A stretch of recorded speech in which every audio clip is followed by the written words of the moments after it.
Right, today's training is directly out of Trainual, but is an important element of reiteration that we all need to be aware of. So, I've harped on about this quite a lot, but 3 stages that you need to go through with regards to learning. So one is education.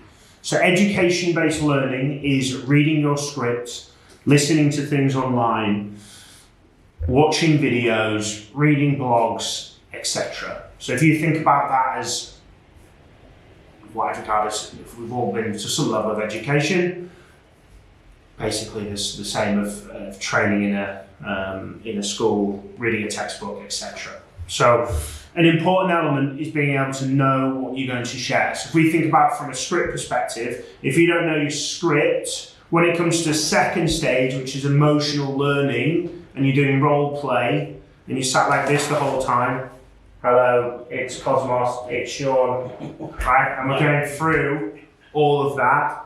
You're not able to fully emotionally learn, albeit still a good way of operating, unless we really know the ins and outs with regards to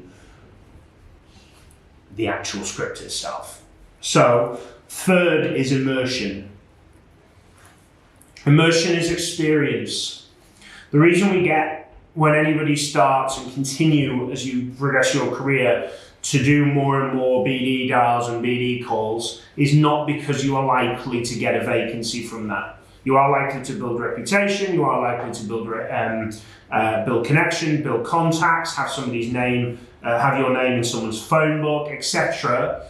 It is unlikely that BD dials bring and BD calls from a completely cold perspective do bring searches, although Naya's obviously won, I think, 2 of her placements this year from that method. So it clearly does work, but you have to do a lot of them to get where you want it to be.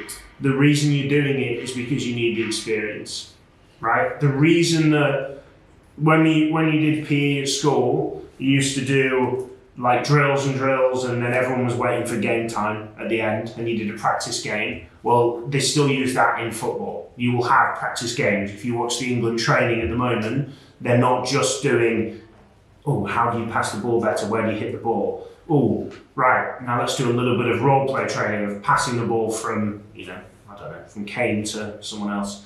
And then immersion time, which is actual game time. You need all 3 of those in order to progress and develop and to move forward. Without immersion, when it comes to game time, you are likely to freeze. You are likely not to have the exposure that you need.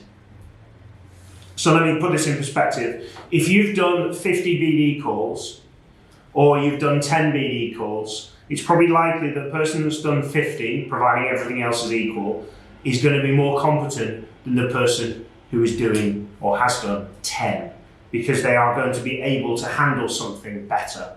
The first time someone hangs up on you is quite a difficult, embarrassing experience, right? I can tell you now, if someone hangs up on me, I really don't care. One little bit, to the point where I always ring them back. For sure. Right? Because no one should hang up on anyone, although I understand why they would, but you call them back, and it's that kind of mentality. Whereas the first time it happens, you need to build thick skin.